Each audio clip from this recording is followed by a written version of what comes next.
جمیع عزاداران مرحومین جو عزاداری خانوادہ تطہیر کی بنیادیں رکھ کر عزاداری کرتے ہوئے راہی آخرت ہو گئے، ان سب کی بخشش کے لیے اور ان کے درجات کی بلندی کے لیے باعث بلند صلوات۔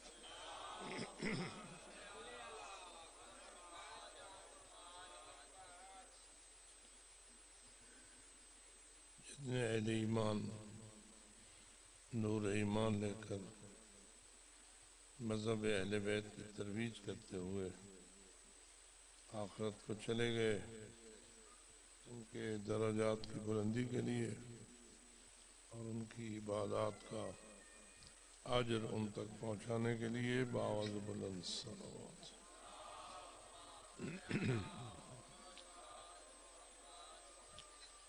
اس راستے میں جو درجہ شہادت پہ فائز ہوئے اور جنہوں نے اپنی جانوں کا نذرانہ مکتب آل محمد کی ترویج کے لیے پیش کیا، ان تمام کی شہادت کو سلام پیش کرنے کے لیے باعث بلند صلوات۔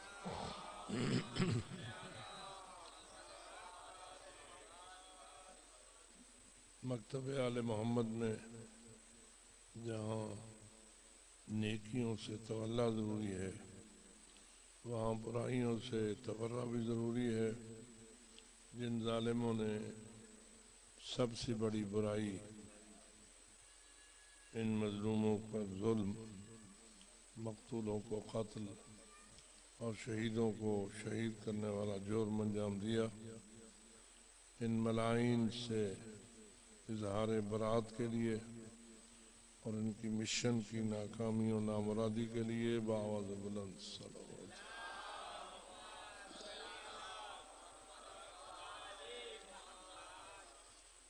ہمارا ایمان ہے کہ ذکر محمد و آل محمد جہاں ہماری بخشش اور نجات کا وسیلہ ہے، وہاں بفرمائش سید الانبیاء حاجت مندوں کی حاجت روائی اور صاحبان مشکل کی مشکل کشائی کا بھی وسیلہ ہے۔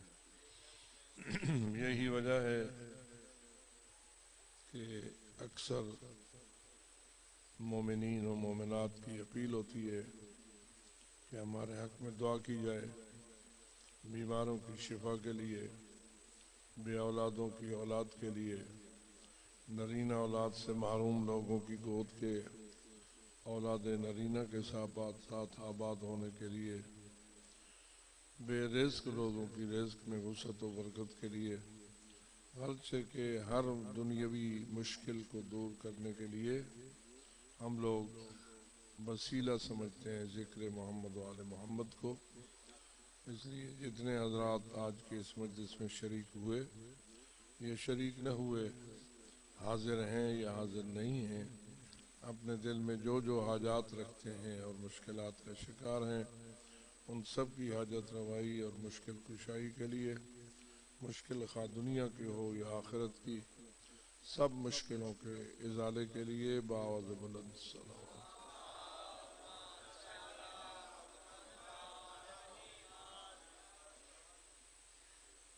وعدہ ربانی ہے کہ میری یہ زمین ظالموں کے ظلم، فاجروں کے فجور اور فاسقوں کے فسق سے بھر جائے گی، اور بالآخر اس زمین پر ظلم جور اور فسق و فجور کا دور دورہ ہو جائے گا۔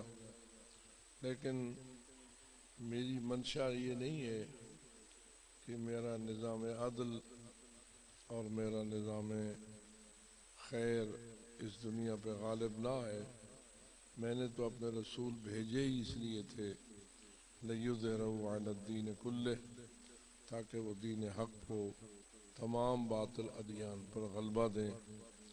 تو یقیناً اللہ کا نظام یہی ہے کہ بالآخر اس زمین سے فسق و فجور کا خاتمہ ہونا ہے اور ظلم و جور نے کافور ہونا ہے۔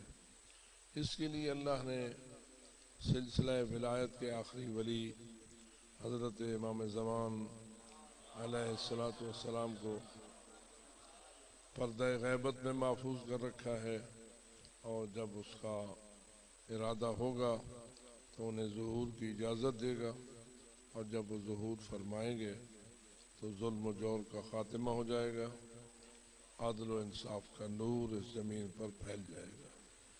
ہم لوگ سارے مولا کے ظہور کے منتظر ہیں، اور اس انتظار کو اللہ نے افضل العبادات فرمایا ہے۔ کوئی عبادت اس سے افضل عبادت نہیں ہے کہ انسان اپنے اس پاک مولا کے ظہور کا انتظار کرے۔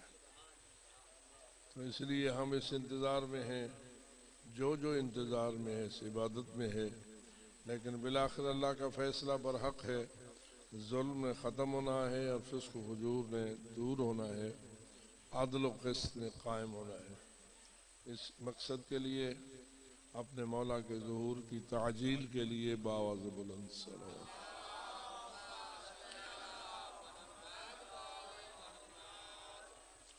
ماشاء اللہ لا حول ولا قوة الا باللہ العلی العظیم۔ رب اشرح لی صدری ویسر لی امری واحلل عقدۃ من لسانی یفقہوا قولی۔ اعوذ باللہ من الشیطان اللعین الرجیم۔ بسم اللہ الرحمن الرحیم۔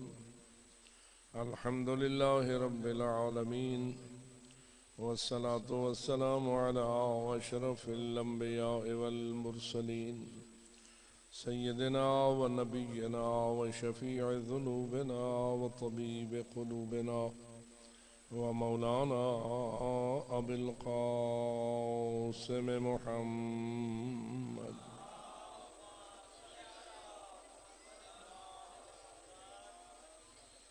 والصلاة والسلام على أهل بيته الطيبين الطاهرين المعصومين الغر الميامين المنتجبين المكرمين، الذين قال الله تعالى في شأنهم: إنما يريد الله ليذهب عنكم الرجس أهل البيت وَيُطَهِّرَكُمْ تَطْهِيرًا۔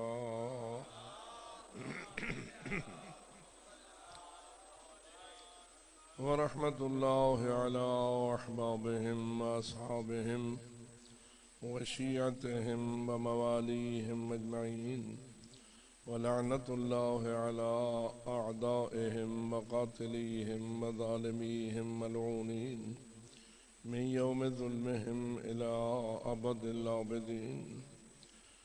أما بعد، فقال الله العظيم في كتابه الكريم: بسم الله الرحمن الرحيم.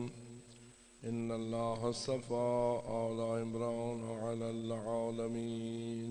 صلوات۔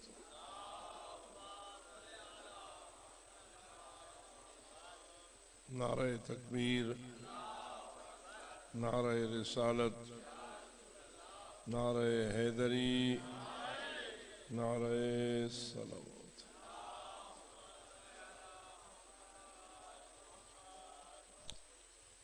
ہم سب اس بات پر ایمان رکھتے ہیں کہ اس ساری کائنات کا خالق اللہ وحدہ لا شریک،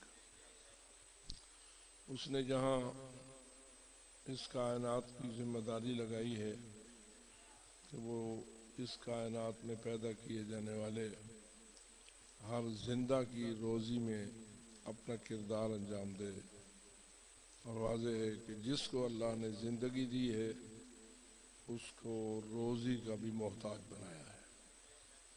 جس کو زندگی دی ہے اس کے لیے روزی ضروری ہے۔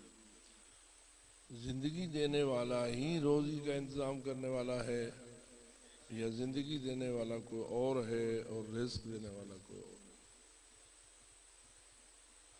کوئی حج نہیں، تھوڑا یہ بولو جانا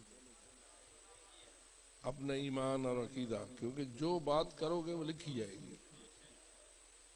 جو آپ کی زبان سے جواب برآمد ہوگا وہ آپ کے نامہ اعمال میں نوٹ کر لیا جائے گا۔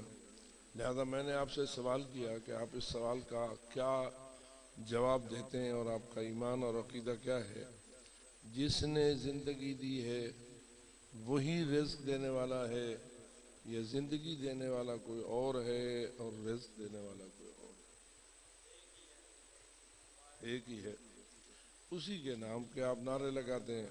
جب آپ کہتے ہیں نعرہ تکبیر، اس کا مطلب کیا ہے؟ کہ اللہ وہ ہے جو سب سے اکبر ہے، یعنی زندگی دینے میں بھی وہی اکبر ہے اور رزق دینے میں بھی وہی اکبر ہے۔ نہ زندگی دینے میں کوئی اس کا شریک ہے اور نہ روزی دینے میں اس کا کوئی شریک ہے۔ لیکن جس نے زندگی دی ہے اس نے محدود مدت کے لیے زندگی دینے کا پروگرام بنایا ہے یا ہمیشہ کے لیے زندگی دینے کا پروگرام بنایا ہے؟ ایک مرتبہ پھر غور کیجئے، میں نے اسی کہا ہے نا، جو آپ کہیں گے وہی لکھا جائے گا، وہی آپ کا ایمان قرار پائے گا، اور اسی کے امیر علی ولی ہوں گے۔ تو آپ جواب، میرے سوال کا جواب دیجئے۔ اللہ نے آپ کو زندگی دی، اس کے پروگرام میں، اس کے نظام میں، اس کا پروگرام کیا ہے؟ آپ کو کچھ عرصے کے لیے زندہ رکھے یا ہمیشہ کے لیے زندہ رکھے؟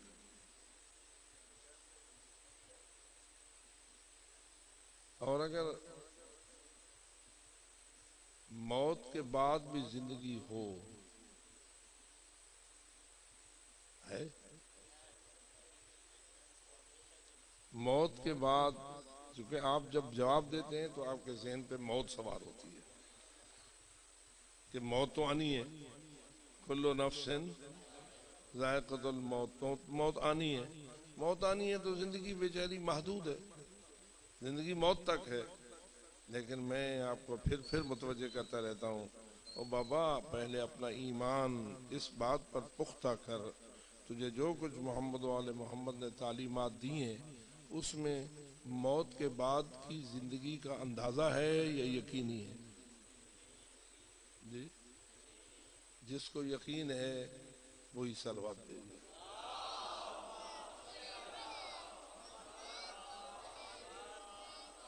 اب آپ کی یہ صلوات لکھی گئی یا نہیں؟ یہ صلوات جو آپ نے پڑھی، یہ لکھ لی ہے کس نے؟ فرشتوں نے۔ اب فرشتوں نے یہ صلوات مولوی صاحب کو اس کی تقریر کو اپریشیٹ کرنے کے لیے لکھی گئی ہے یا آپ کے ایمان کو ثابت کرنے کے لیے لکھی گئی ہے؟ کیونکہ میں نے کیا کہا تھا، یہی عرض کیا تھا نا، جو موت کے بعد کی زندگی کو مانتا ہے اور ایمان رکھتا ہے وہی صلوات دے گا۔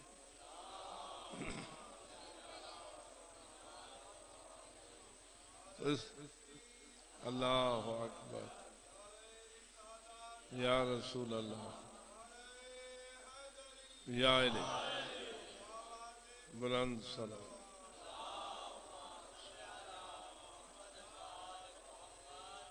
اب آپ کی یہ صلوات کس فرشتے نے لکھی؟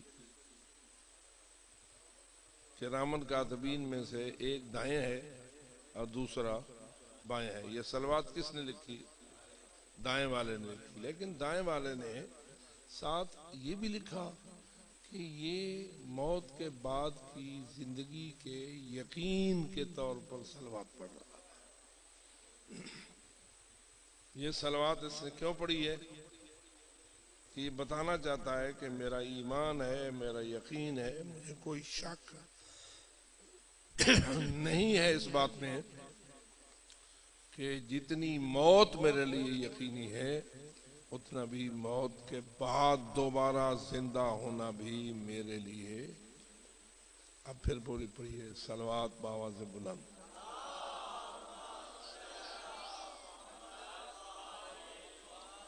تو اب آپ کی کل زندگی کتنی ہوئی؟ موت سے پہلے اور موت کے بعد دونوں زندگیوں کا مجموعہ کتنا بنا ہمیشہ کا. بس آپ نے ہمیشہ زندہ رہنا ہے. ہوں میں پوچھتا ہوں کتنی عرصہ زندہ رہنے ہوئے والا کو پتہ کہ نہیں. جب میں پوچھتا ہوں کتنا زندہ رہنا ہے پتہ کہ نہیں. اور تجھے پتہ موت کا نہیں ہے. تجھے یہ پتہ نہیں ہے کہ میری موت کا لمحہ کون سا ہے. لیکن یہ تو تجھے محمد و آل محمد کی تعلیمات کے ذریعہ یقین دلوا دیا گیا ہے کہ موت سے پہلے بھی زندگی ہے، موت کے بعد بھی زندگی ہے. لہذا میری زندگی کا پروگرام محدود نہیں ہے بلکہ لامحدود ہے. اچھا، جو لامحدود عرصہ تک زندہ رہے گا وہ اس کا شکریہ ادا کرنے کے لیے جس نے یہ نظام بنایا ہے آواز بلند صلوات.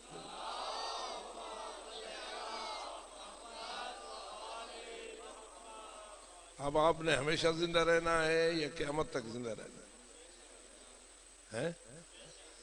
قیامت آوے سی تو سنبھالی ہو سو. او بابا قیامت میں تو سب کچھ تباہ ہو جائے گا. سب کچھ تباہ ہو جائے گا، یہ بات صحیح ہے. کل من علیہا فان یقینی ہے، لیکن ساتھ یہ بھی تو ہے نا کہ دوبارہ بھی زندہ کیا جانا ہے. جب دوبارہ زندگی ملے گی تو مجھے اپنی زندگی ملے گی یا کسی اور کی؟ جی میں ہوں اتھا اپنی لگتی ہے اتھا ہی اپنی ہو سی ہے کہیں بے دی دیتی. ہر ایک کی اپنی اپنی زندگی ہوگی. اس کا مطلب یہ ہوا کہ زندگی دینے والے نے ازل سے یہ فیصلہ کر رکھا ہے کہ جس کو میں نے انسانی زندگی عطا فرمائی ہے اس کو ہمیشہ زندہ رکھوں گا.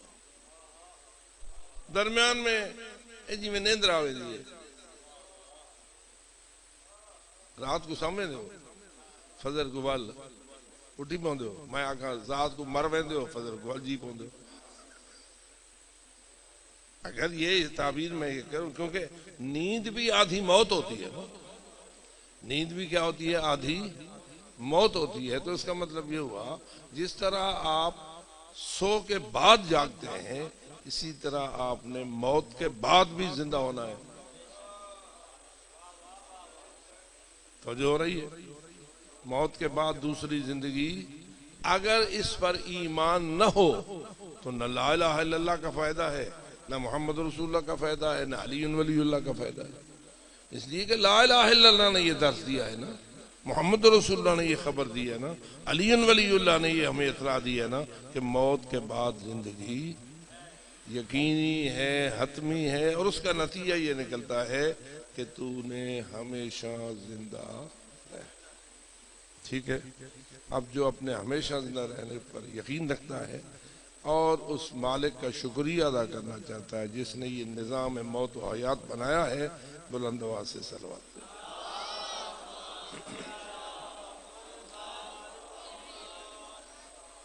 اچھا، اب میرا عرض یہ ہے یہ جو دوبارہ زندہ ہونا ہے اور ہم اس طرح ہم نے ہمیشہ زندہ رہنا ہے، یہ ہر کسی نے ایسا رہنا ہے یا کسی نے؟ مثلا جتنی بیٹھے ہو سب کے لیے موت ہے یا نہیں؟ سب کے لیے دوسری زندگی ہے یا نہیں؟ یا کو نہیں کئی دوسری والی زندگی کہنا تھی سن سارے تھی سن فقط سادات تھی سن. اگر میں یہ کہوں کہ فقط سادات دوسری زندگی پائیں گے غیر سید کوئی زندگی کہنا تھی تو یہ بات میری غلط ہوگی یا نہیں؟ کیوں کہ جنہوں نے ہمیں بتایا ہے اور جن کے ارشاد پر ہم ایمان رکھتے ہیں انہوں نے یہ فرق نہیں کیا. انہوں نے قوم اور قبیلے کے حوالے سے کوئی فرق نہیں کیا، گورے اور چٹے کے حوالے سے کوئی فرق نہیں کیا، امیر اور غریب کے حوالے سے کوئی فرق، تو مسلم اور کافر کے اعتبار سے بھی کوئی فرق نہیں کیا. پتہ نہیں میرا لفظ سمجھا یا نہیں؟ یہ فقط مسلمان دوبارہ زندہ ہوں گے یا کافر بھی دوبارہ زندہ ہوں گے؟ کافر بھی زندہ ہوں گے، مشرک، منافق، مومن عجیب ہے، منافق کی دوبارہ اٹھ سین بھائی، پتہ نہیں میری بات سمجھ رہے ہو یا نہیں؟ کسی ویلے ایسا بہت زیادہ خوش تھی ہیں، لیکن بابا یہ جو دوسری زندگی ہے یہ فقط علی ولی والوں کے لیے تو نہیں ہے، یہ منکروں اور مبغضوں کے لیے بھی ہے۔ جن کے دل میں بغض علی ہے وہ مریں گے یا نہیں؟ پھر دوبارہ بغض علی والی بھی اٹھیں گے۔ بولو، ایک کہیں کے ویلے میں سن رہا تھا، بعض فکرے تھے، بعض مصرے تھے، بعض یہ زندہ دوبارہ نہیں ہونا۔ بڑے بڑے قصیدے لوگ لکھے، جے کمارے خدا جواب علی، جے کمارے علی، اگو بولو نا، زندہ دوبارہ نہیں ہونا۔ ہوں دس بھائی مارے آہا مرحب کو کہیں اور علی سے مارے آہا عمرو ابن عبد ود کو کہیں۔ جنگ خندق میں جو تلوار چلی اس سے عمرو ابن عبد ود ڈھیر ہوا، جنگ خیبر میں جو تلوار چلی علی کی تو مرحب ڈھیر ہوا، ٹھیک ہے۔ اور علی نے اتنے مارے کہ قتال العرب قرار پائے۔ تو ایڈے خوش ہوئے جو اذان پڑھتے ہو تو اشہد ان امیر المومنین و امام الاگو و قاتل المشرکین، یعنی علی کو قاتل المشرکین آدھو لاؤڈ سپیکر دے، چڑھ کے لاؤڈ سپیکر دے، بڑے لاؤڈ سپیکر لا کے میں وہ کو امام بنے نا جڑا قاتل ہے۔ ہند کا جتنے مشرکین، جتنے دشمنان علی کی تلوار کا شکار ہوئے، آیا وہ بھی دوبارہ زندہ ہوں گے یا نہیں؟ ناراض تھا نبی صاحب، دوبارہ زندہ ہوں گے، لیکن فرق کیا ہوگا؟ علی سے محبت رکھنے والے دوبارہ زندہ ہوں گے جنت کے لیے،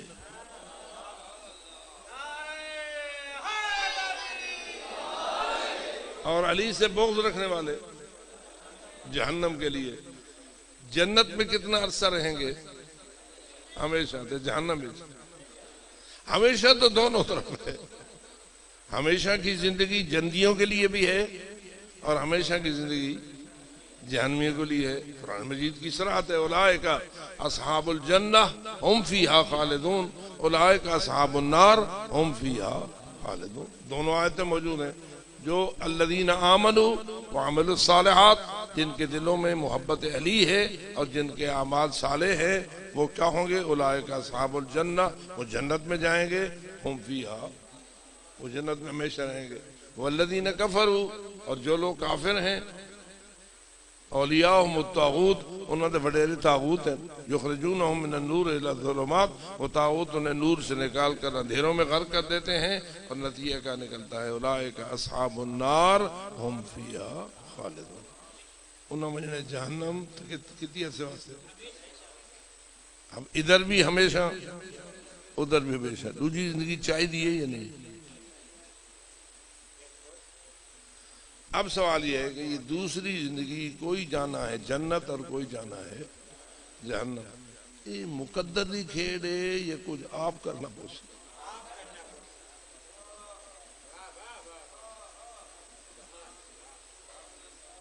مثلا پیر سے میرے سامنے بیٹھے، پیر سے تو سادات جو تب کو سید قائم بڑھائے، اللہ نے آپ کی تقدیر میں لکھا، اس نے اپنے آپ کے مقدر کے مطابق آپ کو سادات میں سے قرار دے دیا، اس میں آپ کی محنت کا کوئی اثر نہیں، آپ کے کافش کی کوئی حیثیت نہیں، بس اس کی منشا تھی، اس نے آپ کو سید کی اولاد بنا دیا۔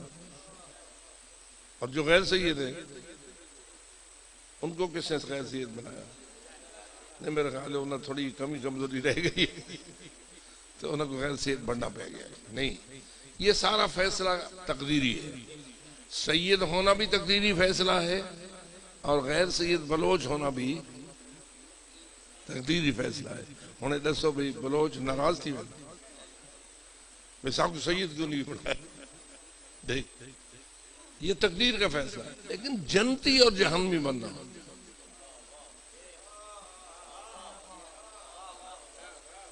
تھوڑا جب سوچ سمجھ کے دسو، کیونکہ میرے گالی جنیاں وہ سو رالیاں نہیں ہونی ہیں، نکی نکی گور رالیاں ہونی. ٹھیک ہے. اب میں آپ سے پوچھ رہا ہوں کہ آپ کا پروگرام جنتی بننے کا ہے یا نہیں، اور جہنمی بننے کا نہیں. آپ جنتی ہونا چاہتے ہیں تاکہ ہمیشہ جنت میں رہیں، آپ جہنمی ہونے سے بچنا چاہتے ہیں تاکہ ہمیشہ جہنم سے بچے رہے. لیکن یہ جنتی ہونا ایسے ہی ہے جیسے سید ہونا. سونا ہونا، گورا ہونا، کالا ہونا، اچا ہونا، جھکا ہونا، بڈا ہونا، یہ چیز تو تقدیر کا فیصلہ ہے نا. اس میں تو کسی کا اپنا اختیار نہیں ہے. لیکن جنتی ہونا، بولو، اگر جنتی ہونے کے لیے حب علی ضروری ہے، یہ میں ہے یا نہیں؟ جنتی ہونے کے لیے حب علی شرط ہے. آپ جانتے ہیں کہ حدیث پاک میں اکثر آپ نے سنا کہ رسول اکرم نے فرمایا اگر ساری دنیا علی کی محبت پہ کٹھی ہو جاتی اللہ جہنم پیدا ہی نہ کرتا.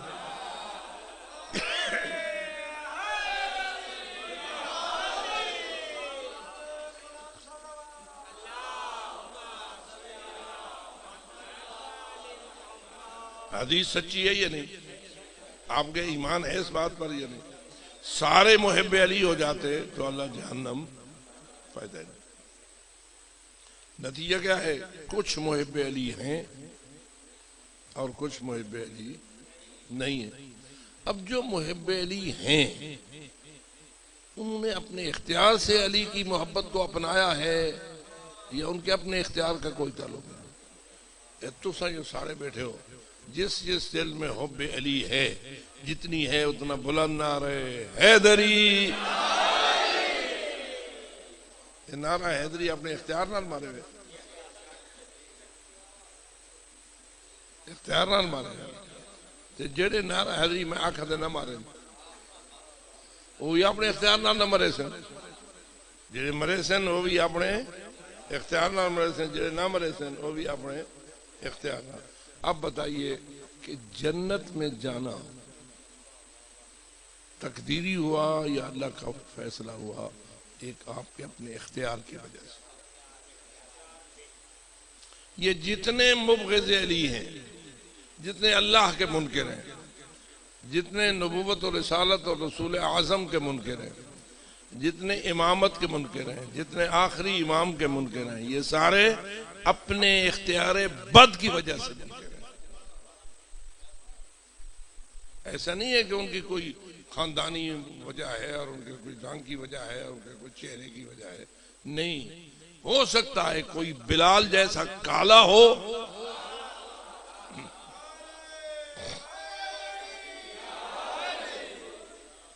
لیکن اس کے دل میں محبت ہے علی بے مثال موجود ہو، اور ہو سکتا ہے کوئی ابو لہب جیسا گورا ہو. ابو لہب جانتے ہو کون تھا؟ ابو لہب تو میرا خیال ہے کوئی تھوڑا تھوڑا غیرہ کوئی پہچانا کرو. ابو لہب کون تھا؟ رسول پاک کا چچا. کس خاندان سے ہوا؟ قریش تو اتنے رہ گیا نا، تلے آؤ نا، بنی ہاشم تھا. چاچا جو ہوا رسول اکرم کا تو بنی ہاشم ہوا یا نہ ہوا؟ اگر ابو طالب بنی ہاشم ہے تو ابو لہب بھی بنی ہاشم ہے، براج ہے. بات سمجھ آ رہی ہے؟ اچھا، ابو لہب کیوں کہتے تھے؟ یہ کنیت تھی نا، ابو لہب. ابو لہب آگ کے شعلے والا، لہب کہتے ہیں شعلے کو. اس کو ابو لہب اس لیے کہا جاتا تھا کہ اس کا چہرہ آگ کے شعلے کی طرح دمکتا تھا. تو بندہ کالا ہا یا گورا، سونا ہا یا کوڑا، ہاوے رسول دا چاچا تے ہے سونا، چونکہ بنی ہاشم بھی ہے، ٹھیک ہے، خوبصورت ہے، خوبصورتی کی وجہ سے اسے ابو لہب کہا جاتا ہے، لیکن جنتی ہے یا جہنمی ہے. سیسلا نارن، قرآن نے صراحت کیا، اجا جیندہ بدا اجا مویا نہ ہا تے اللہ فرمایا این جہنم منجنے. تبت یدا ابی لہب متب ما اغنی عنہ مالہ وما کسب سیسلا نارن.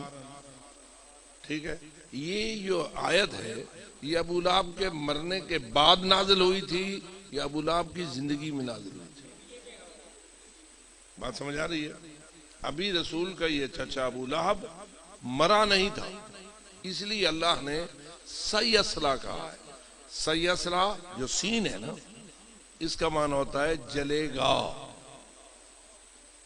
یہ نہیں ہے کہ جل رہا ہے، جلے گا. سیسلا نارن، یہ خود بھی نار میں جہنم میں جلے گا.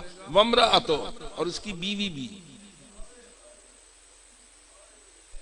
اس کی بیوی بھی جلے گی. یعنی یہ میاں بیوی دونوں جہنمی ہیں. ابھی زندہ تھے، موت ابھی انہیں نہیں آئی تھی، اور قرآن نے اطلاع دی تھی کہ یہ دونوں کہاں جائیں گے؟ جہنم جائیں گے. ٹھیک ہے.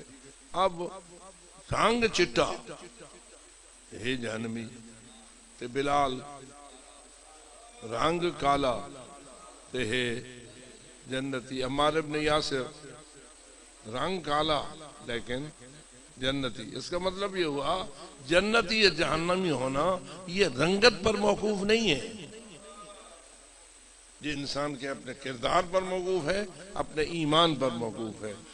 اسی لیے اللہ نے فرمایا والعصر ان الانسان لفی خسر الا الذین آمنوا وعملوا الصالحات. باواز بلند صلوات.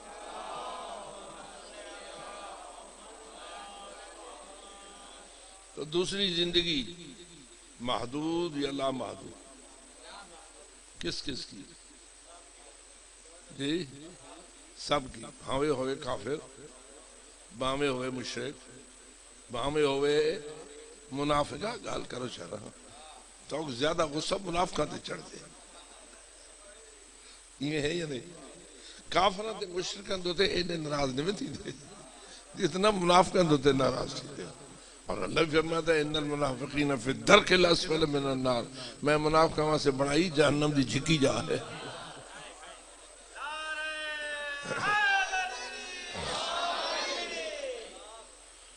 تو یہ سارے دوبارہ اٹھیں گے، سارے دوبارہ. لیکن جو جنت جائے گا وہ بھی اپنے اختیار سے جائے گا کہ اس نے اپنے اختیار سے ایمان اور عمل صالح کو اختیار کیا تھا. اور جو جہنم بھیجا جائے گا وہ اپنی وجہ سے جہنم بھیجا جائے گا، اس لیے کہ اس نے اپنے اختیار سے علی کا بغض اختیار کیا تھا. اسے کسی نے مجبور نہیں کیا تھا. بابا اگر تو خود تو غور کر، علی اس لائق ہے کہ اس سے محبت کی جائے؟ آخر محبت کے بھی تو کوئی اصول ہوتے ہیں نا. جس سے آپ پیار کرتے ہیں، جس سے آپ محبت کرتے ہیں، اس میں کوئی چیز دیکھتے ہیں تو اس سے محبت کرتے ہیں. مجھے بتا تو صحیح علی میں کون سی کمی ہے کہ تو علی سے بغض رکھتا ہے؟ محبت کے لیے جو چاہیے علی میں بدرجہ اتم موجود ہے. محبت کے اعلیٰ درجے پر فائز کمالات کا مالک ہے علی. اب ذرا بتا کتنا گھٹیا ہے وہ بدبخت جو علی جیسی حیثیت سے بغض رکھتا ہے. علی تو بغض کے لائق نہیں ہے، علی تو محبت کے لائق ہے. تو اس میں انسانیت ہی نہیں ہے جو علی سے بغض رکھتا ہے. انسانیت سے محروم ہے جو علی سے بغض رکھتا ہے. اس لیے خالق کا شکریہ ادا کیا کرو کہ آپ کے دل میں حب علی کا نور موجود ہے. اس نور کو ثابت کرنے کے لیے نعرہ حیدری یا علی۔ اب بتائیے اللہ نے اس نور کی حفاظت کا بھی کوئی پروگرام بنایا ہے؟ اگر بنایا ہے تو اس نے کچھ ہستیوں کو چنا ہے، ان ہستیوں کے وسیلے سے اس نے تمہارے لیے اس ایمان کے نور کو روشن کیا۔ ان اللہ اصطفى آدم و نوحا وآل ابراہیم وآل عمران علی العالمین۔ یہ کون لوگ ہیں؟ اللہ نے حضرت آدم کو چنا، اللہ نے حضرت نوح کو چنا، اللہ نے آل ابراہیم کو چنا، اللہ نے آل عمران کو چنا۔ یہ کس لیے چنے گئے؟ اس لیے چنے گئے کہ لوگوں کی ہدایت کا فریضہ ہر شرط پہ ادا کرے، لوگوں کے دلوں میں ایمان کے نور کو راسخ کرنے کے لیے ہر کوشش کرے، حتیٰ کہ اگر اپنے سر بھی کٹوانا پڑے کٹوا دیں، لوگوں کو ایمان سے محروم ہونے سے بچائیں۔ آپ جانتے ہیں یا نہیں؟ مثلا آپ مظہر حسین صاحب کو پوچھے، خرچہ کرتے ہیں، یہ مجلس سے ہوتی ہے، کچھ خرچ ہوتا ہے یا نہیں؟ ہوتا ہے، پیسے بھی خرچ ہوتے ہیں، وقت بھی خرچ ہوتا ہے، محنت بھی خرچ ہوتی ہے، خرچ ہوتا ہے۔ جو یہ خرچ کرتا ہے اس کو محبت ہے تو خرچ کرتا ہے، محبت نہیں تو خرچ۔ اللہ فرماتا ہے بھئی علی ایسی ذات ہے، اس کے لیے سب کچھ خرچ کرو، حتیٰ کہ سر بھی دے دو۔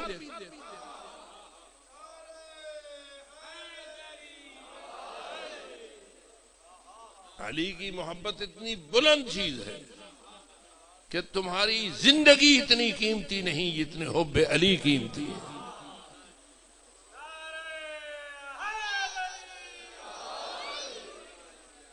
اس مقصد کے لیے اللہ نے چناؤ کیا ہے۔ اور میں آپ سے پوچھتا ہوں، حضرت آدم نے یہ فریضہ ادا کیا یا نہیں؟ آئی بہو پہلے ایسا انہوں نے کس سے تھوڑے پتہ ہے، لیکن آپ کا ایمان یہ ہونا چاہیے یا نہیں کہ حضرت آدم نے ایمان کو اپنی امت تک پہنچانے کے لیے کوئی دقیقہ فرگزاشت نہیں کیا، پوری محنت کی۔ اور حضرت نوح وہ بھی چنے گئے یا نہیں؟ یہ ساری لائن، ساری صف آدم علیہ السلام سے لے کر خاتم تک سب چنے گئے، اور اللہ نے ان کا چناؤ کس مقصد کے لیے کیا؟ کہ میری امت کو ہدایت کرنے میں کوئی کمی نہ چھوڑے۔ اور آپ اس بات کی گواہی دیں گے کہ ان تمام انبیاء اور رسول نے اس فریضے کو پوری ہمت کے ساتھ ادا کیا، حتیٰ کہ شہید ہوئے، قتل ہوئے، قیدی بنائے گئے، لوٹے گئے، ہر قسم اذیتیں انہوں نے اٹھائیں، لیکن اپنے فریضے کی ادائیگی میں کوئی سستی نہیں دکھائی۔ آپ جانتے ہیں، میں تفصیل میں نہیں جا سکتا، جب یہ اس امت کا زمانہ آیا، گزشتہ امتیں حضرت عیسیٰ علیہ السلام تک گزشتہ امتیں چلتی رہیں، اب آ گیا دور حضرت رسول اکرم کا۔ اللہ نے رسول اکرم کی امت کے لیے کس کو چنا؟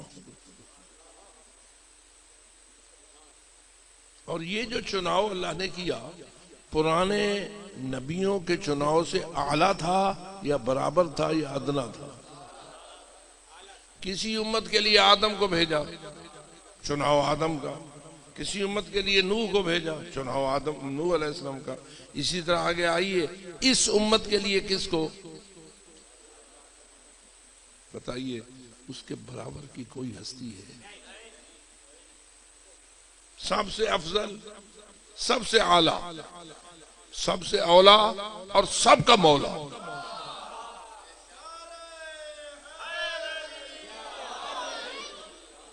اللہ نے ان کو چنا۔ پھر پوچھتا ہوں، اس کے بعد معاملہ ختم ہو گیا، یہ چناؤ چلتا رہا؟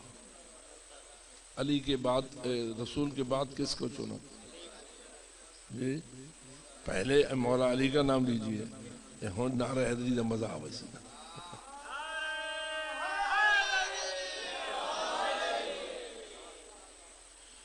اس چناؤ کا تذکرہ کرتے ہوئے اللہ نے تمہیں خبر دی انما یرید اللہ لیذھب عنکم الرجس اہل البیت ویطہرکم تطہیرا۔ اسی کے متعلق رسول نے فرمایا انی تارکن فیکم الثقلین کتاب اللہ و عترتی اہل بیتی، میں دو چیزیں چھوڑ کر جا رہا ہوں جو تمہاری ہدایت کا وسیلہ ہے اور تمہیں ہر قسم کی گمراہی سے بچنے کا وسیلہ ہیں۔ ایک اللہ کی کتاب ہے جو قرآن مجید ہے اور دوسری میری اہل البیت۔ تو اہل البیت کو اللہ نے کیا ذمہ داری سونپی؟ تو جو ہو رہی ہے یہ ذمہ داری معمولی تھی یا غیر معمولی تھی؟ اور آپ اندازہ لگائیں جن ہستیوں کو اللہ نے یہ ذمہ داری دی انہوں نے وہ ذمہ داری پوری 100% ادا کی یا 99% ادا کی؟ کوئی کمی، کوئی سستی؟ اس کے لیے قربانیوں کا مرحلہ کتنا سخت رہا۔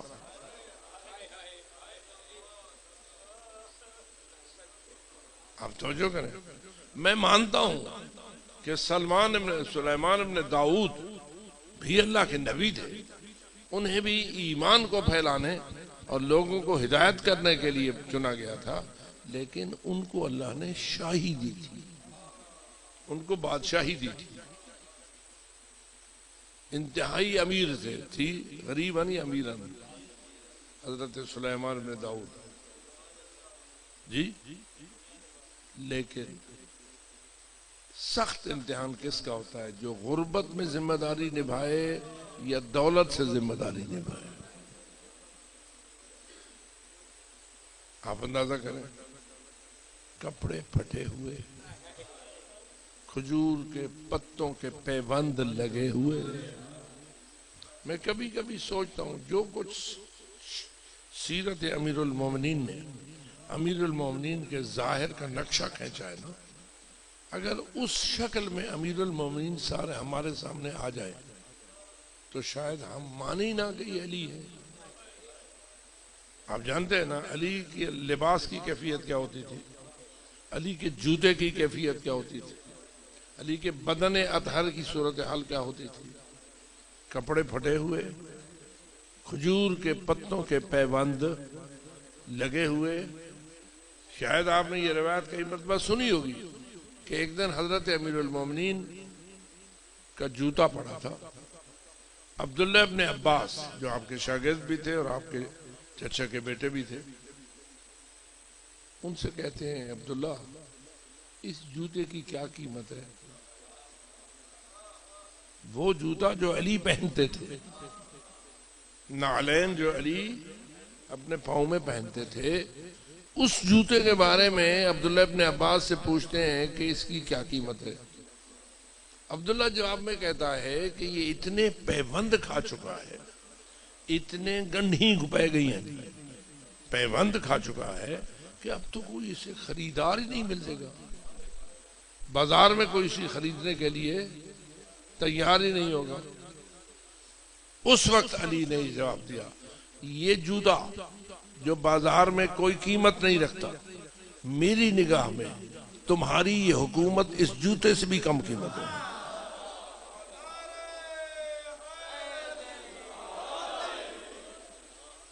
اب آپ اندازہ لگائیں علی کی زندگی سادہ ترین زندگی تھی یا امیر ترین زندگی تھی؟ حیران ہوتا ہے بندہ جب ان روایات کو پڑھتا ہے کہ سوکھی روٹیاں بند کر کے رکھتے تھے، اوپر مہر لگا دیتے تھے۔ کسی نے پوچھا مولا ہیں ہی پہلے جو کی روٹیاں ہیں نہیں سکیاں، آپ اس کو بند کر کے مہر کیوں لگا دیتے ہیں؟ فرماتے تھے مجھے ڈر لگتا ہے کہیں حسنین اس کو کسی روغن اور گھی سے آراستہ نہ کر دے، یعنی میں پسند نہیں کرتا کہ اس کو کوئی گھی تیل یا اس قسم کی چیز لگائی جائے۔ میں اس کو معلوم ہوا وہ کھانا علی کھاتے تھے جو کوئی نہ کھا سکتا تھا۔ یہ علی کی زندگی ہے۔ اور اگر آپ کو ایسا علی سامنے آ جائے تو سمجھو جب مولا علی ہم اپنے ذہن میں جو علی کا تصور رکھتے ہیں وہ کچھ اور ہے، اور علی کی زندگی کی تصویر جو کتب میں بیان کی گئی ہے وہ کچھ ایسی ہستی کو اللہ نے چنا ہے تیری ہدایت۔ اب بتا، ایمان کو ہم تک پہنچانے میں کوئی کمی علی نے کی؟ اسی راستے میں جیے اور اسی راستے میں مارے گئے۔ آج فقط اس بات کی طرف اشارہ کر کے بات کو ختم کر دیتا ہوں، یہ ذمہ داری تنہا علی کے فرد کی تھی، یہ علی کے خاندان کی تھی۔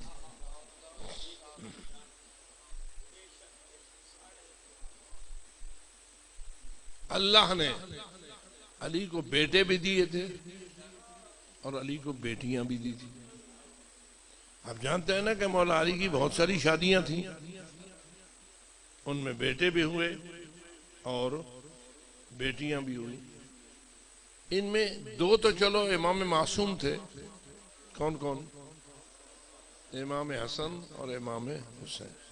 لیکن حق یہ ہے جتنے بیٹے تھے، جتنی بیٹیاں تھیں، زندگی سب کی معصومانہ تھی۔ زندگی سب کی کیا تھی؟ معصومانہ تھی، یعنی کوئی برائی ان سے سرزد نہیں ہوتی تھی اور کسی نیکی کو چھوڑنے والے نہیں تھے، ہر قسم کے اعلیٰ اخلاق کے مالک تھے۔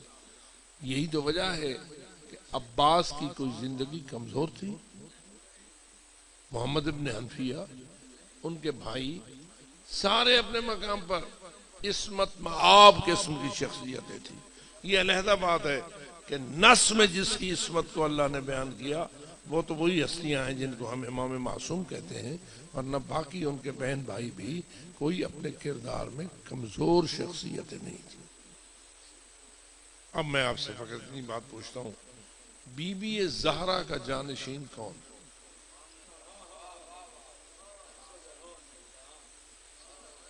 بی بی بطول کا جانشین کون؟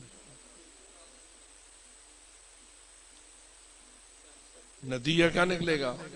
تھوڑا سا اگر سوچو گے تو جواب ذہن یہی دے گا کہ اگر زہرا کا کوئی جانشین ہو سکتا ہے تو وہ وہی ہو سکتی ہے جس کو اللہ نے زینب بنایا۔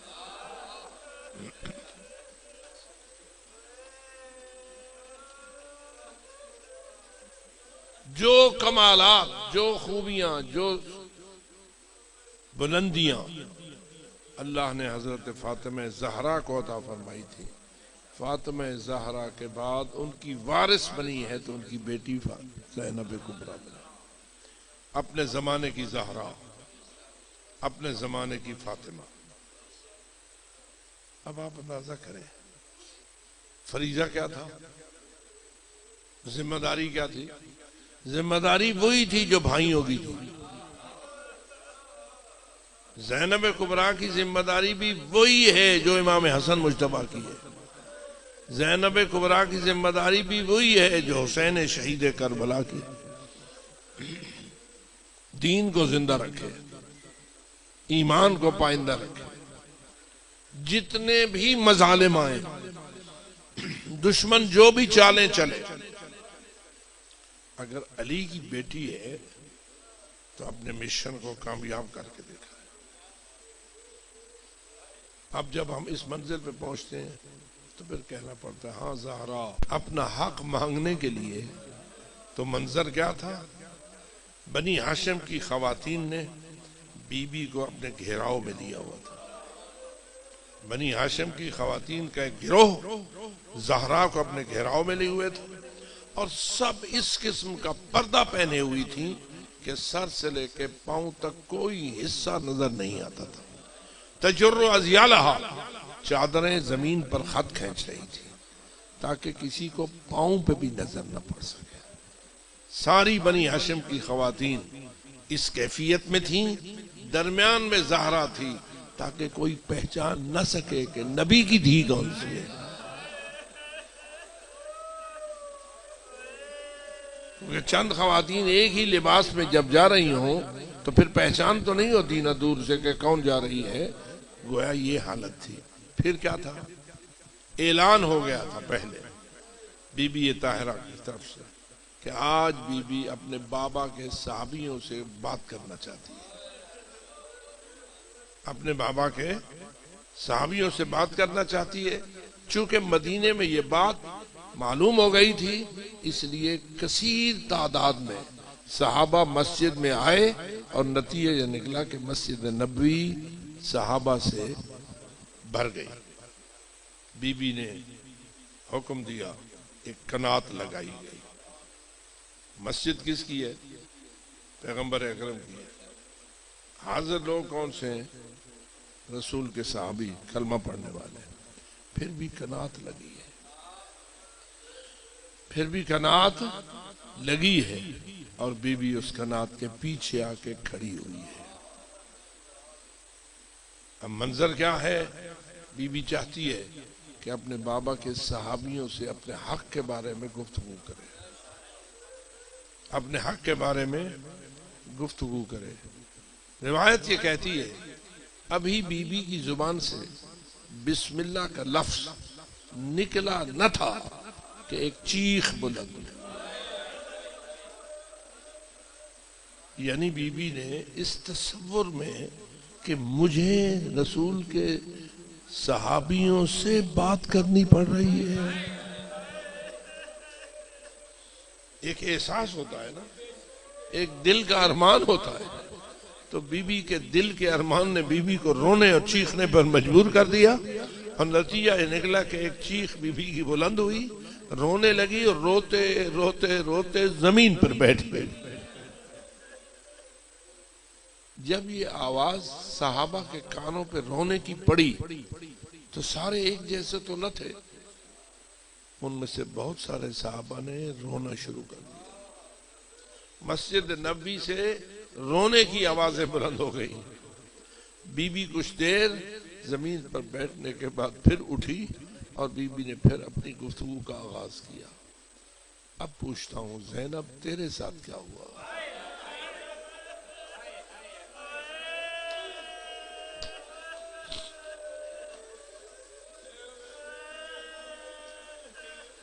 ذمہ داریوں کی ادائیگی اور اپنے فرض کو نبھانا یہ کوئی معمولی ذمہ داری نہیں ہے میرے عزیز دوست. بس اتنا پوچھتا ہوں جب امام حسین نے کہا ہوگا آؤ مدینہ چھوڑ دیں، آؤ مدینہ چھوڑ دیں، بتا علی کی بیٹی کے قلب کی حالت کیا ہوگی؟ زہرا جائی کے دل کی کیفیت کیا ہوگی؟ ہماری ایک مشکل ہے، ہم شیعوں کے بھی ایک مشکل ہے آج کل بالخصوص، جب تک سخت ترین انداز میں پڑھنے والا سخت ترین قسم کے الفاظ کو استعمال نہ کرے اس وقت تک سننے والا گریہ نہیں کرتا. جتنا جملہ سخت آتا ہے اتنا گریہ زیادہ آتا ہے. اگر جملہ سخت نہ ہو تو گریہ بھی نہیں آتا، عادت بن گئی ہوئی ہے. لیکن ذرا بتا تو صحیح، کوئی سر کسی بوڑھے کا ہے، کوئی سر کسی جوان کا ہے، کوئی سر کسی بچے کا ہے، حتیٰ کہ علی اصغر جیسے شیرخانوں کے سر بھی کٹے ہوئے نو کے سرا پہ سوار ہے. اب آپ اندازہ لگائیں خدا جانے ان بیویوں کے جگر کو کس حالت میں انسان بیان کرے جبکہ سارا دن خون بہتا رہا ہے، لاشیں گرتی رہی ہیں، تیر چلتے رہے ہیں، تلواریں چلتی رہی ہیں. کبھی وہ لاشا آ رہا ہے، کبھی وہ لاشا آ رہا ہے، کبھی وہ لاشا آ رہا ہے. اور خواتین تو کم از کم اور کچھ نہ کریں تو لاشیں جو آئیں تو رونا تو ان کا فریضہ ہے نا، گریہ کرنا تو خواتین کا فریضہ ہے. مجھے بتا عاشور کے دن کون سا وقت آیا ہوگا جس میں بیویوں کا رونا تھم گیا ہوگا، بیویوں کی آہیں کم ہو گئی ہوگی، بیویوں کے گریہ و بکا میں کوئی کمی آئی ہوگی. بلکہ حق تو یہ ہے ایک لاشا آتا تھا اس پہ رونا ابھی ختم نہ ہوتا تھا دوسرا آ جاتا تھا. دوسرے پہ گریہ ختم نہ ہوتا تھا، تیسرا ہو جاتا تھا، اور ہر لاشے کی کیفیت علیحدہ ہوتی تھی، ہر ایک کی کیفیت ایسا علیحدہ ہوتی تھی۔ کسی کا سر تن سے جدا ہو گیا ہے، کسی کے بازو کٹ گئے ہوئے ہیں، کسی کا سینہ چھلنی ہو گیا ہے، کسی کا گلو دار ہو۔ اے رسول کی بیٹی، تیری مصیبتوں کو کیسے سمجھوں اور تیرے دل کی کیفیت کا کیسے جائزہ لوں؟ بیان ہو سکتا ہے تو اور کچھ نہیں تو ظاہر بیان ہو سکتا ہے، کسی کے سینے پہ زخم آیا، کسی کے بازو پہ زخم آیا، کسی کے بدن کے کسی حصے پہ زخم آیا، لیکن یہ زخم ظاہری ہوتے ہیں، ان زخموں کے پیچھے کوئی اندر بھی زخم ہوا کرتے ہیں۔ ایک ظاہر میں زخم لگتا ہے تو ایک باطن میں زخم لگتا ہے۔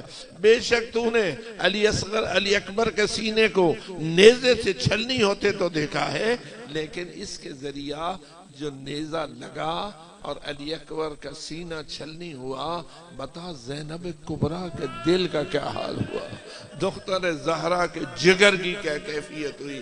اس کا وزن تو ہم نہیں کر سکتے، اس لیے کہ ہمیں تو ظاہر نظر آتا ہے، ہمیں باطن نظر نہیں آتا، لیکن خدا جانے وہ وقت کتنا سخت تھا جب آواز آئی لوٹو تمہارو۔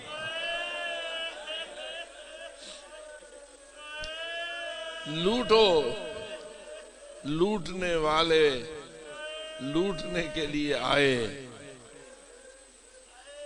مولانا حسین بخش جاڑا صاحب کی طرف منسوب ایک جملہ نقل کیا جاتا ہے، انہوں نے کہا تھا ایک لوٹنا ہوتا ہے چوروں کا، ایک لوٹنا ہوتا ہے ڈاکوؤں کا، ایک لوٹنا ہوتا ہے فوج کا۔ ڈاکو جب لوٹتا ہے تو ڈر ہوتا ہے کہ کوئی آ نہ جائے، فوج جب لوٹتی ہے تو اسے کائے کا ڈر ہوتا ہے، وہ بے ڈر ہو کے لوٹتی ہے۔ اب بتا کس نے لوٹا ہے رسول کی بیٹیوں کو اور کس نے ظلم کیا ہے زہرا جائیوں پر؟ کہیں شمر ہے جس کے ہاتھ میں رسول کی بیٹی کی چادر ہے،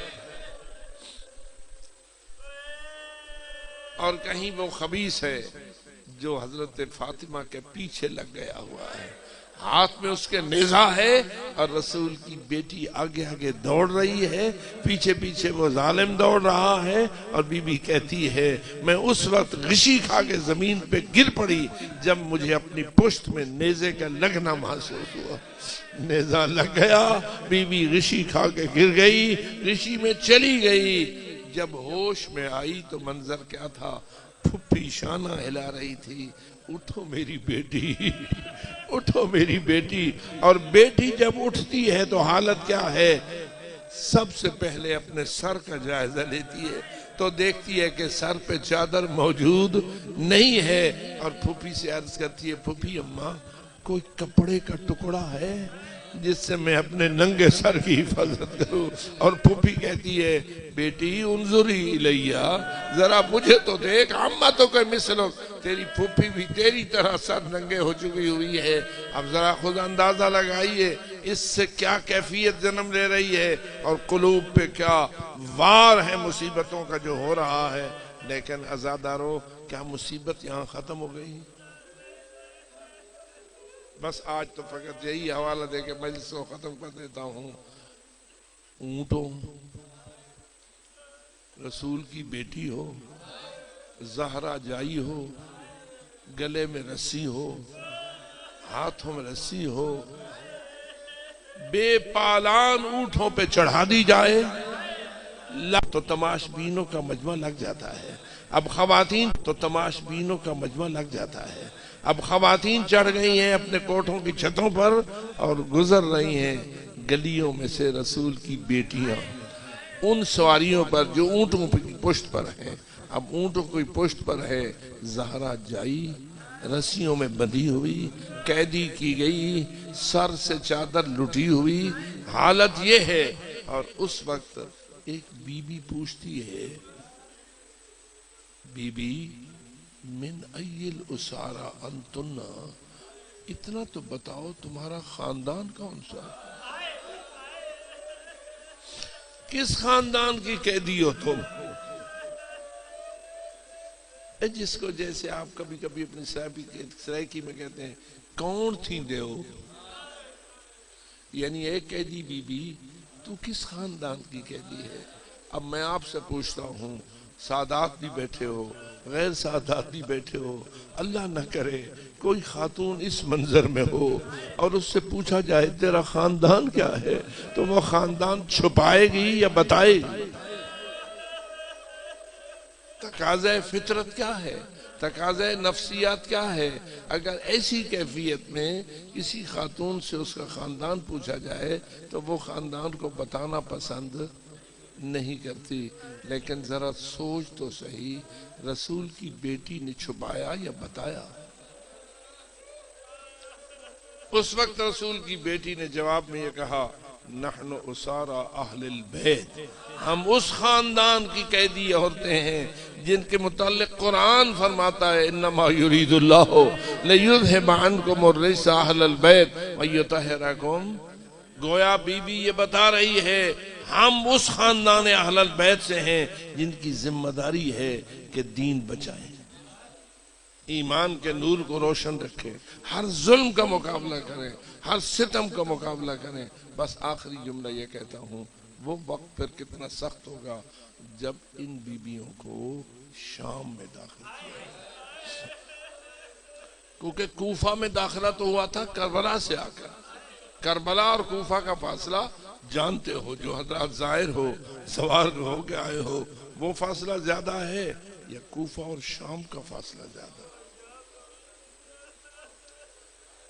لٹی ہوئی، قیدی بنائی گئی، پتھر کھاتی ہوئی، ظلم سہتی ہوئی، چلی ہے کربلا سے، کوفہ سے گزر کر لایا گیا ہے دمشق کے شہر میں، اور دمشق کے باہر قافلے کو روک دیا گیا ہے۔ سہل بن سعد ایک صحابی ہے، وہ اتفاقاً بیت المقدس کی زیارت کے لیے اپنے گھر سے نکلا ہوا تھا، لیکن بیت المقدس جانے کے لیے دمشق سے گزرنا پڑتا تھا۔ دمشق میں وارد ہوا تو اس نے کیا دیکھا؟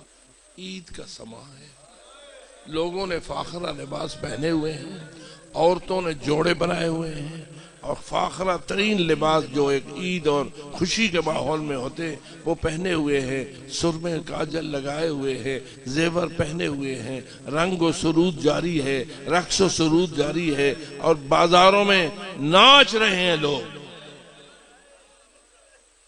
سہل بن سعد صحابی رسول ہے، دیکھ کر شامیوں کے اس منظر کو پریشان ہو جاتا ہے، شہر تو مسلمانوں کا ہے، طریقہ مسلمانوں کا نہیں ہے، شہر تو مسلمانوں کا ہے لیکن انداز مسلمانوں کا نہیں ہے۔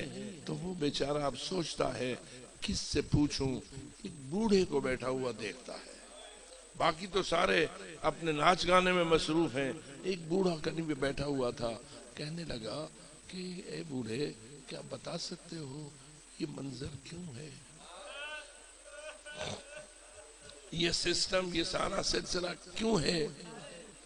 تو وہ کہتا ہے مجھے محسوس ہوتا ہے تو کوئی مسافر ہے، تو کوئی مسافر ہے، باہر سے آیا ہے، تجھے اس دمشق کے اندرونی حالات کا پتہ نہیں ہے۔ تو اس نے کہا ہاں میں صحابی رسول ہوں، نام میرا سہل ہے، میں تو آیا تھا بیت المقدس کی زیارت کے لیے، گزر رہا تھا دمشق سے، لیکن یہ منظر میں نے عجیب دیکھا ہے، شہر مسلمانوں کا ہے، کام غیر مسلموں کا ہے۔ اس نے کہا ہاں تو صحیح سمجھ رہا ہے، دراصل اس شہر کے حکمران کو اپنے دشمن پر فتح حاصل ہوئی، اس شہر کے امیر کو یعنی حکمران کو اپنے دشمن پر فتح حاصل ہوئی ہے، اور اس نے اپنے دشمن کو مروا دیا ہے، اور اب اس کے دشمن کی عورتیں اور بچے قیدی بنا کر اس شہر میں لانے کا حکم دیا گیا ہے، اور پہلے عوام کو حکم ہوا ہے خوشیاں مناؤ، عیدیں سجاؤ، اور ان کا قیدیوں کا استقبال کرو، اور اپنے اس بازار کو سجاؤ۔ وہ کہتا ہے تمہارے حکمران کا دشمن وہ کون ہے جس کو مروا دیا گیا ہے؟ وہ کون ہے؟ اب صحابی رسول ہے، اور اس کو کیا بتایا جا رہا ہے کہ اس رسول کے، اس ہمارے حکمران کے دشمن کا نام حسین ہے۔ دشمن کا نام کیا ہے؟ حسین ہے۔ اب جب حسین نام سنا تو بے چین ہو کے رہ گیا، کانپ کے رہ گیا، حسین تو میرے رسول کی بیٹی۔ لیکن پھر بھی پوچھنے لگا وہ کس کا بیٹا ہے حسین؟ حسین کس کا بیٹا ہے؟ اب آگے جواب آتا ہے حسین ابن فاطمہ۔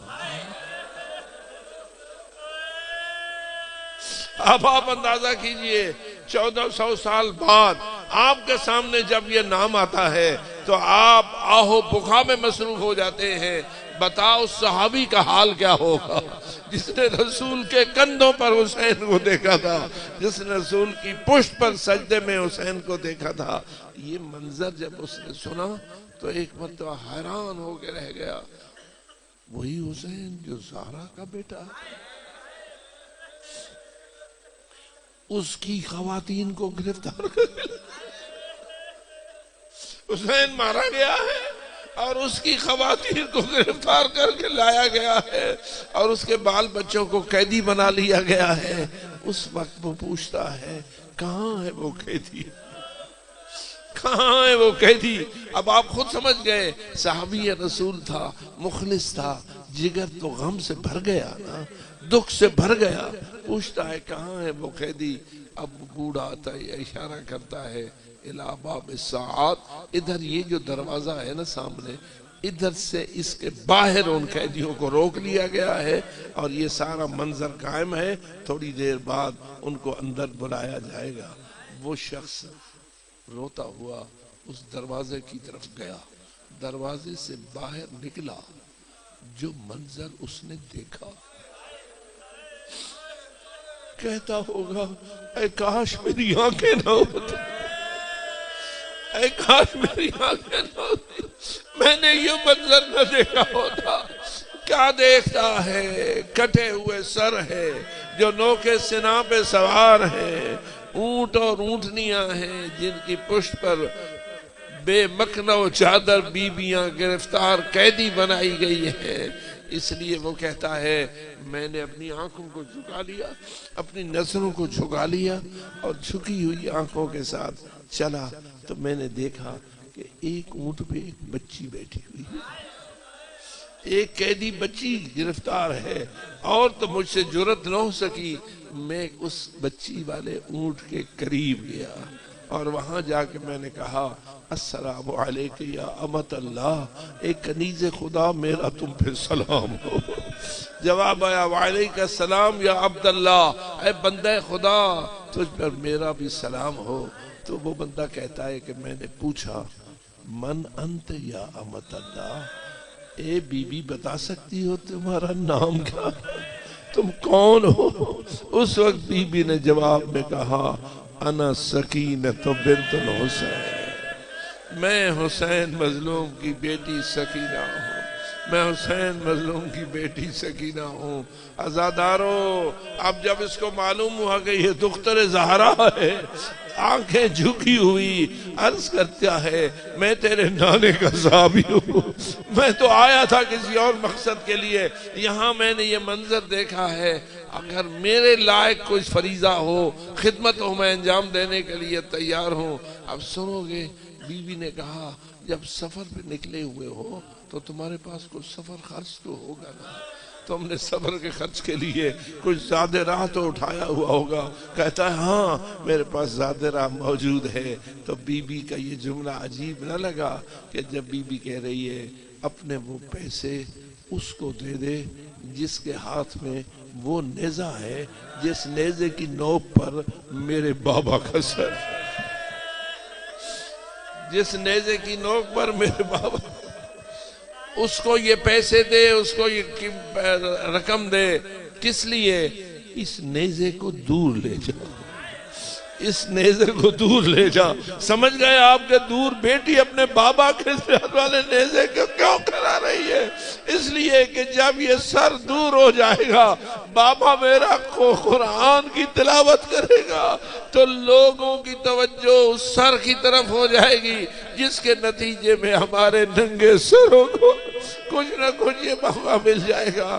تو عزاداروں ذرا غور تو کرو، کتنے دکھ اٹھائے ہیں اولاد رسول نے، کتنے دکھ اٹھائے ہیں بنات زہرا نے، ذمہ داری دین کو بچانے کی اور ذمہ داری آپ تک نور ایمان کو پہنچانے کی اکیلے حسین نے ادا نہیں کی، حسین کی بہنوں نے بھی ادا کی ہے، حسین مولا کی بیٹیوں نے بھی ادا کی ہے، ان کی بیویوں نے بھی ادا کی ہے، اور اس سے بڑھ کر مصائب برداشت کیے ہیں، جس کا نتیجہ یہ نکلا ہے کہ بیوی کو بڑی ہمت کے ساتھ یہ کہنے کی توفیق نصیب ہوئی ہے کہ یا یزید کد قیدک وسعسعیک وناسب جہدک واللہ لا تمحو ذکرنا ولا تمیت وحینا۔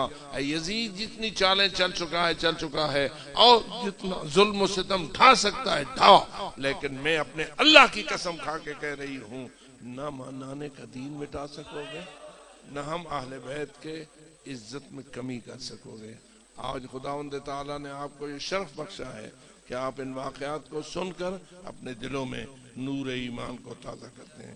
آؤ مل کر دعا کریں خداوند منان ان بیویوں کے صدقے اور ان شہیدوں کے صدقے بچے ہوئے دین کے نور کو ہمارے قلوب میں راسخ فرمائے اور ہمیں ہر اس نیکی پر عمل کرنے کی توفیق دے جس کا یہ دین حکم دیتا ہے، اور ہر برائی سے بچنے کی توفیق دے جس سے یہ دین روکتا ہے۔ خداوندہ ہماری ہدایت کا سامان تو نے بنایا ہے، ہمیں اس ہدایت پر فائز رہنے کی توفیق عطا فرما۔ خداوندہ ہمارے دلوں کو نور حب علی سے معمور فرما، حب آل محمد سے معمور فرما، جئیں تو علی کی محبت میں، مریں تو علی مولا کی محبت میں۔ خداوندہ یہ سارے مومنین و مومنات جو اس محفل میں تشریف لائے، ان سب کے دلوں کی جتنی بھی حاجات ہیں صدقہ آل محمد کے مظلومین کا ان حاجات کو پورا فرما، بیماروں کو شفا عطا فرما، بے روزگاروں کو روزگار نصیب فرما، بے اولادوں کو اولاد عطا فرما، اور جو بھی کوئی دنیاوی مشکل ہے مشکلیں آسان فرما، اور بالآخر ہماری اخروی مشکلیں بھی آسان فرما۔ ہمیں بھی بخش دے، ہمارے آباء و اجداد کو بھی بخش دے، ہمارے بزرگان کو بھی بخش دے، اور ہمیں بارگاہ حضرت امام زمان علیہ السلام میں سرخرو ہونے کی توفیق عطا فرما، ان کے چہرہ نورانی کی جلد زیارت نصیب فرما، اور ان کے وجود ذی جود کے ذریعہ اس ظلم کی نگری کو عدل میں تبدیل فرما۔ وآخر دعوانا ان الحمدللہ۔